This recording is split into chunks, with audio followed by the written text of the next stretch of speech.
Olá, bem-vindo ao podcast Nutrir com Amor, do São Francisco Hospital e Maternidade. Eu sou a Adriane Proba, gerente técnica do hospital, e estamos aqui hoje para falar um pouquinho do Agosto Dourado, esse mês que é tão importante, dedicado a ações de promoção e incentivo ao aleitamento materno. E para conversar um pouquinho com a gente hoje, estamos com a nossa convidada, Fernanda Moraes. Linda, nossa enfermeira obstetra, enfermeira consultora em amamentação e coordenadora da maternidade aqui do hospital. Obrigada pelo convite.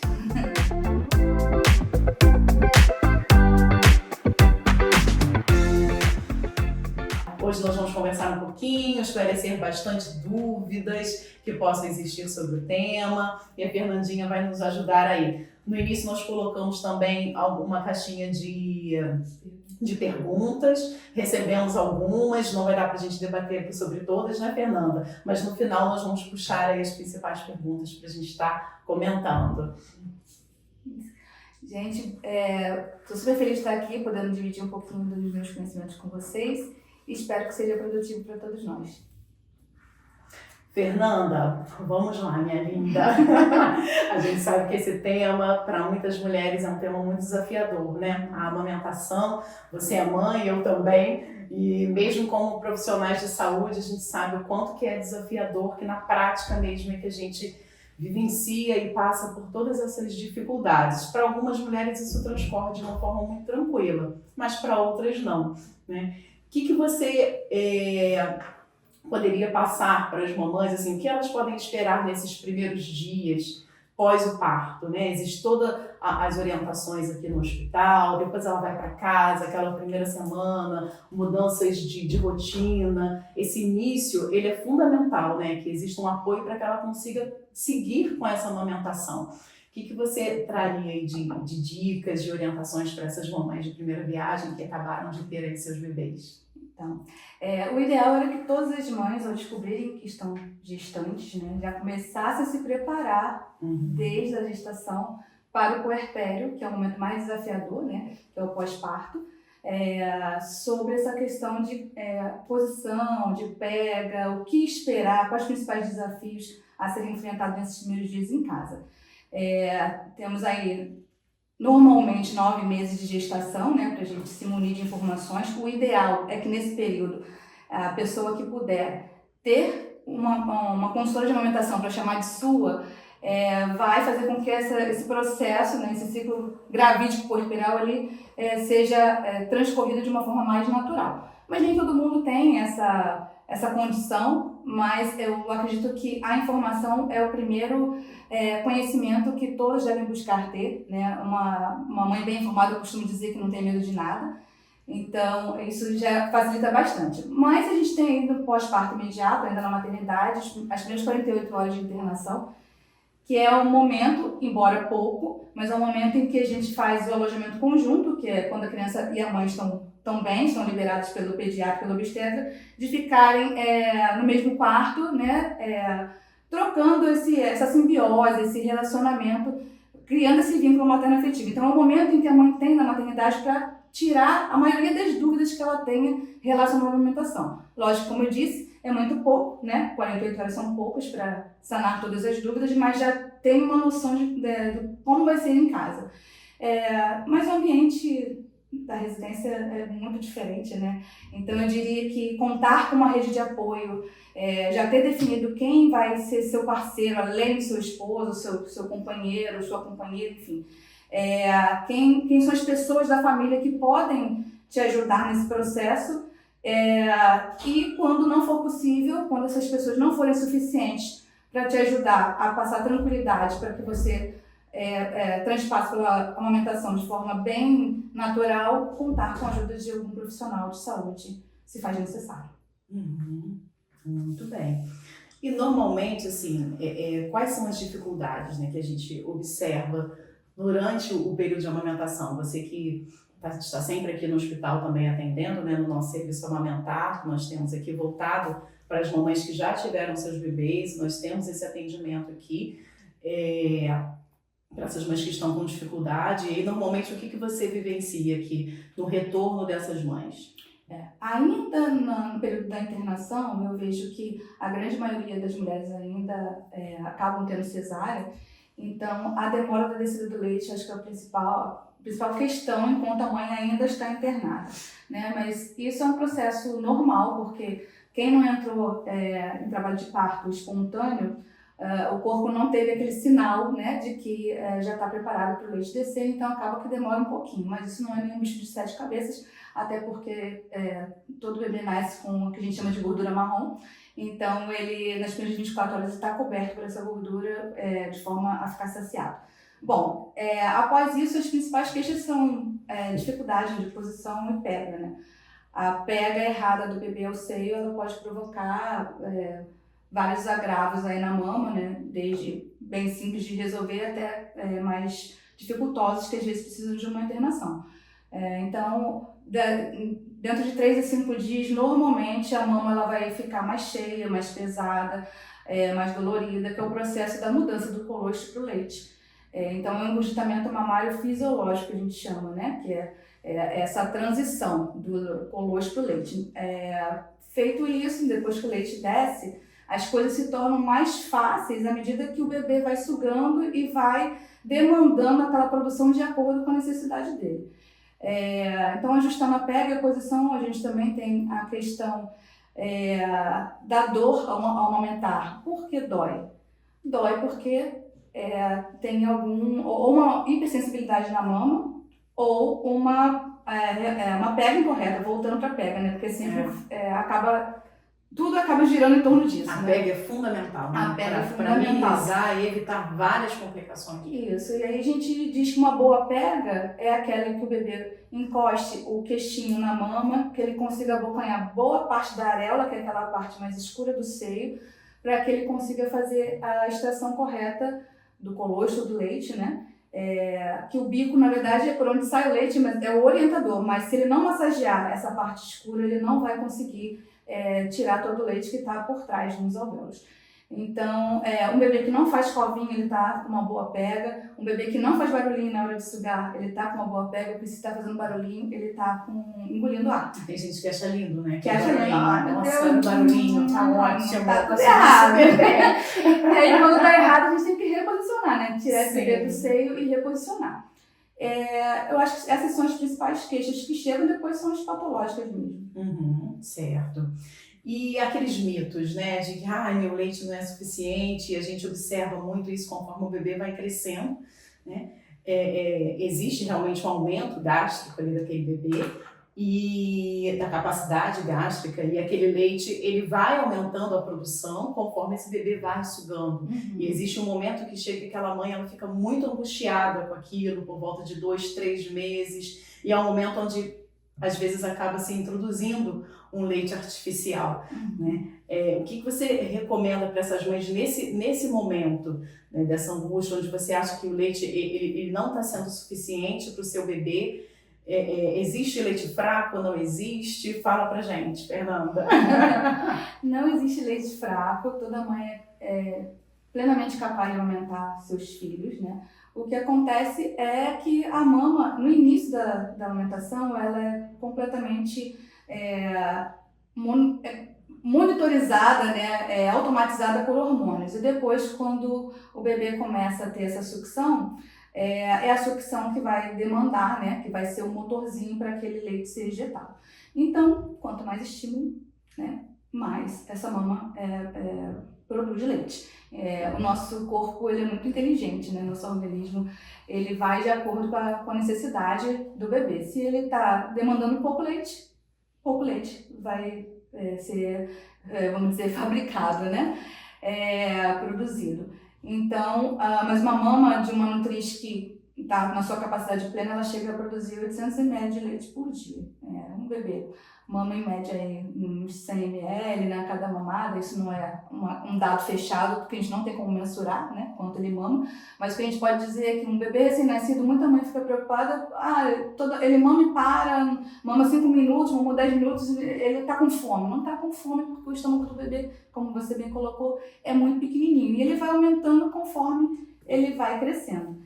Então, nesse período de 2, 3 meses, que é a fase crucial, eu diria que essa mãe tem que se preocupar muito com a mamada noturna, porque à noite é que o reflexo da prolactina, né, que é o hormônio que produz o leite, ele está mais ativo, do ocitocina também, então essa mãe ela não pode de forma alguma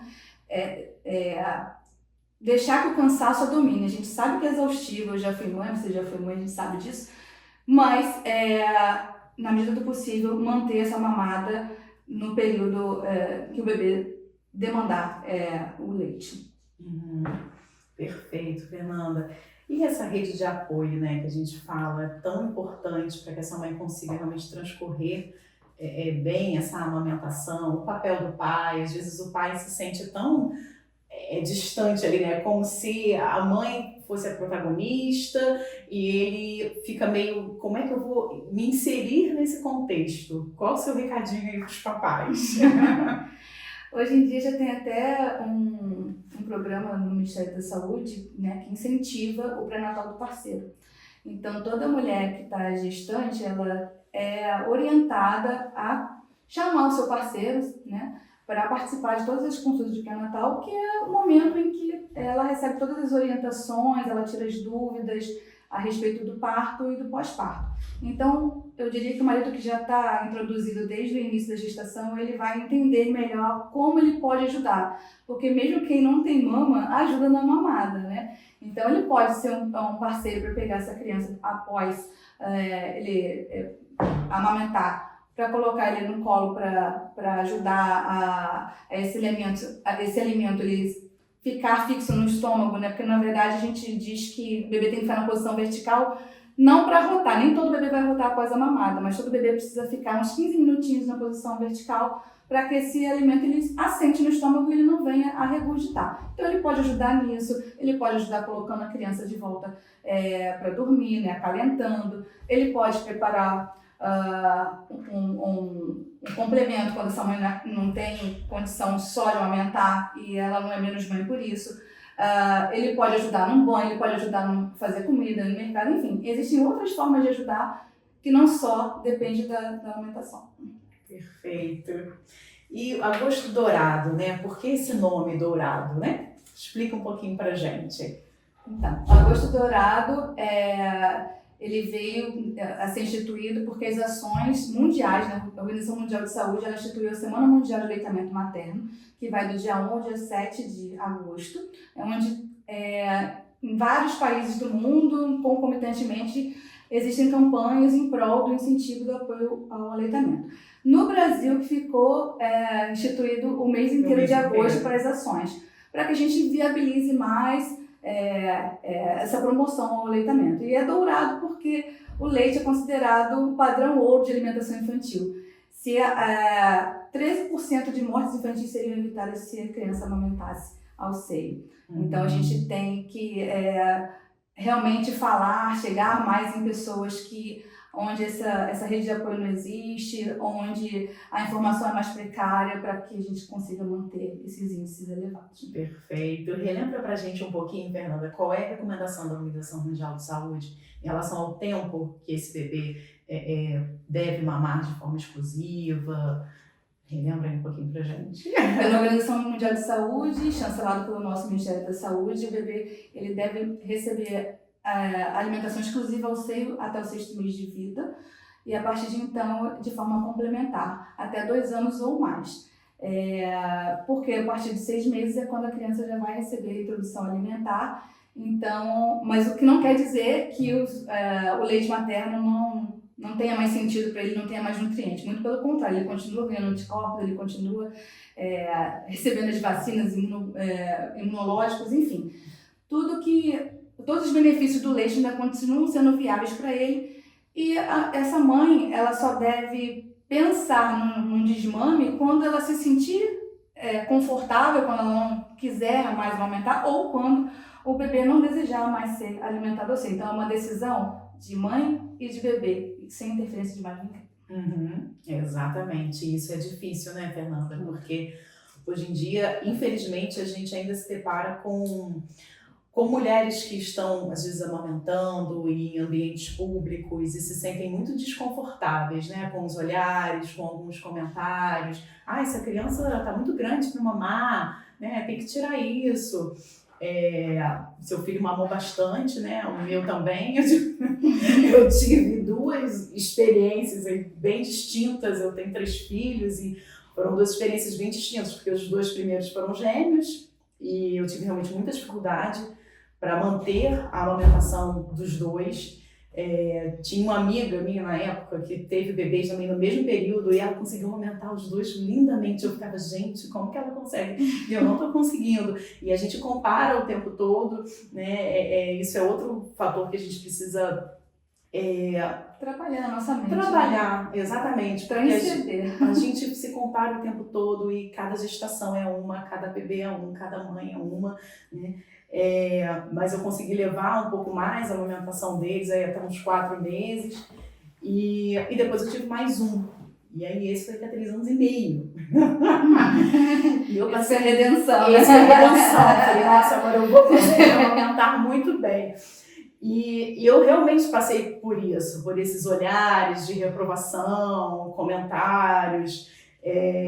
Não sei se você passou por isso, você já viu algumas mães comentarem sobre isso, essa dificuldade que existe. Isso é um tema também que é trazido na campanha desse ano, né? Da gente apoiar em todas as situações. Diminuir a desigualdade, né? Diminuir a desigualdade. Eu ainda vejo que isso acontece muito, muitas mães ainda se sentem envergonhadas de amamentar em locais públicos, porque pelos olhares, né, de reprovação, muitas vezes pessoas mais velhas, ou de olhares maliciosos de homens, quando é uma coisa tão, tão bonita, né, tão natural, é divino você poder produzir o alimento do seu filho. Chega a me arrepiar de estar falando, porque é uma coisa que mexe muito. E, obviamente, como você colocou no início do nosso podcast, eu não me tornei uma mãe melhor porque eu sou enfermeira, mas eu me tornei uma enfermeira melhor depois que eu fui mãe. Muitas pessoas me cobravam isso, de achar assim, mas você é enfermeira, você vai dar conta. Gente, esquece, não tem profissional nessa hora. Ela é muita vivência, é muita intuição, é muito dia a dia. Você meio que emborrece, você esquece um monte de coisa, você e seu filho, é seu momento com ele. E muitas pessoas acabam, principalmente as pessoas da própria família, são as que mais tiram a gente um pouco do eixo, né? Porque querem trazer experiências passadas e que são válidas, mas assim, que já não servem mais para o momento presente, né? Foram feitos estudos, foram feitas pesquisas, existem boas práticas de amamentação e que comprovam que o que era feito antigamente, se fosse ainda viável, a gente continuaria até hoje orientando. Não é mais. Então, assim, a amamentação é livre demanda, é quando o bebê desejar, é onde o bebê sentir vontade, é onde a mãe estiver confortável de fazer. Mama não é um objeto, é um meio de alimentar o seu filho, então faça isso com todo o amor que você tiver, porque um dia você vai se lembrar desse momento com muito carinho, vai ser sua memória afetiva e você vai ter a consciência tranquila de que você fez o melhor que você pôde para o seu filho. Com certeza, Fernanda, ótimo. Eu vou trazer aqui agora algumas perguntas da caixinha que nós colocamos no Instagram. Uma delas é: como que sabemos que o bebê está satisfeito? Existem sinais de saciedade, depois a gente pode até disponibilizar, tá? Existem umas imagenzinhas que é mais fácil da pessoa visualizar e entender o que significa esse sinal de saciedade. Mas normalmente quando o bebê ele tá com fome, ele vai mudando o chorinho dele, né? A gente tem que saber identificar exatamente um que é muita fome. Às vezes o bebê começa com a mão cerrada, ele tá com bastante, vamos dizer, raivoso, com bastante fome naquele momento. Quando ele está alimentado corretamente, quando ele já se satisfez naquela mamada, ele vai ficar mais molinho, a mão vai ficar mais aberta, ele vai pegando sono com mais facilidade. Então, assim, são sinais que você visualiza e que só falando aqui não vai muito entrar na cabeça das pessoas, mas a gente pode disponibilizar depois numa postagem para vocês isso. Tá ótimo. E a gente falou um pouquinho sobre os benefícios do aleitamento materno, para o bebê, né? Menos risco de infecção, são bebês mais saudáveis, tem estudos já que já mostram que ele tem um QI mais elevado também. Mas e para a mamãe? Existe benefício? Só existe, pra né? mamãe? Existe para a mãe, existe para a sociedade como um todo, para um planeta, né? Mas focando na mãe, de pronto ela reduz o risco de sangramento no pós-parto, né? Porque à medida que você amamenta o seu bebê, o útero vai contraindo. É o reflexo de ejeção do leite, é o mesmo que faz com que o útero contraia. Então, reduz sangramento, reduz o risco de diabetes tipo 2, reduz o risco de câncer de mama, de ovário, câncer de útero, reduz o risco de diabetes tipo 2. Acho que eu já falei isso no início. Mas tá, vamos lá. Ajuda que a mãe volte pro peso que ela ganhou, né? O peso que ela tinha antes de engravidar. Né? Isso é ótimo. Acho que é o melhor benefício de todos, né? E faz com que ela crie esse vínculo afetivo com o bebê que nada paga, né? E pro planeta, de um modo geral, imagina, seu peito tá ali com leite sendo produzido por você gratuitamente. Então, na medida que o bebê precisa, com os nutrientes que ele precisa, é o alimento mais completo, né, para o bebê. Então, não tem gasto de energia, não tem gasto de água, não tem gasto de combustível, nem com transporte, enfim, tá pronto, não precisa de preparo nenhum, é só botar o peito para fora e alimentar a criança. Não precisa da água, Fernanda? Não precisa da água. O leite tem água, então ele sacia a sede do bebê. Perfeito. Nem chá, nem suco, nada. Nem chá, nada disso, até os 6 meses. Até os 6 meses. Perfeito. Uma outra pergunta aqui. Existe algum jeito de ajudar o prematuro a pegar o peito? Só quer mamadeira após eu ficar internada. Você vai devolver para mim essa pergunta? Vou. Adriane, nossa enfermeira neonatologista, gerente de enfermagem aqui do hospital, pode responder com muito mais propriedade. Então, nós aqui no hospital nós temos a nossa UTI neonatal e temos uma sala de extração de leite para essas mamães que estão com os bebês internados. Essa sala de extração de leite aqui, ela ajuda muito a essas mamães. Em que sentido? Esse bebê, quando ele interna, na maioria das vezes, principalmente os bebês prematuros, eles ainda não podem sugar diretamente, né, ao seio. O bebê com 34 semanas é que ele começa a coordenar a sucção, deglutição, respiração, e aí sim a gente pode começar a incentivar esse bebê, estimular esse bebê diretamente ao seio. Só que para isso, é importantíssimo que a gente estimule a lactação dessa mamãe, né, que é na sala de extração de leite, onde a Fernandinha faz um excelente trabalho lá. Em todo o período de internação desse bebê, essa mamãe ela frequenta essa sala de extração de leite, ela faz a ordenha dessa mama e esse leite ele é disponibilizado para esse bebê dentro da UTI neonatal. E aí ele vai fazer por sondinha, pela forma como ele estiver conseguindo se alimentar, sendo possível se alimentar naquele momento. Isso reduz tempo de internação desse bebê, isso reduz risco de infecção desse bebê dentro da UTI neonatal. E dentro da UTI existe uma fonoaudióloga. Dentro da UTI existe uma equipe toda multiprofissional, né? E a fonoaudióloga ela faz parte dessa equipe. Onde, quando esse bebê começa a poder sugar diretamente ao seio, ela faz todo esse trabalho junto com a mãe e o bebê para que ele consiga ir desenvolvendo essa sucção efetiva. Em alguns momentos, até a alta, isso não é tão bem estabelecido, às vezes o bebê ainda precisa sair com algum tipo de complemento, mas com o tempo e com a ajuda profissional, isso sim consegue ir se estabelecendo. Então, a forma como isso foi trabalhado dentro do período de internação é fundamental para que a gente tenha um sucesso depois, né? E caso esse bebê saia e não consiga sugar ao seio, é importante que exista ajuda de profissionais para que essa amamentação se estabeleça, tá? Porque aí não adianta também, antes, se ela não for trabalhada também, a mamãe, na hora que o bebê estiver pronto para sugar, ela não vai ter leite, porque a gente não trabalhou essa mama previamente, né? E até complementando isso que você falou, aproveitando que a gente está falando sobre sala de extração, que é o nosso maior ganho aqui do hospital para as mamães, é que muitas mães ficam às vezes ressabiadas de frequentar a sala porque não estão com uma produção efetiva, né? Todo leite, toda gota de leite é ouro para um prematuro. Então, assim, embora essa mãe que frequente a sala, ela consiga extrair apenas 5 ml, 10 ml de leite, esse leite vai ser conservado. E ele vai ser administrado no bebê no momento oportuno.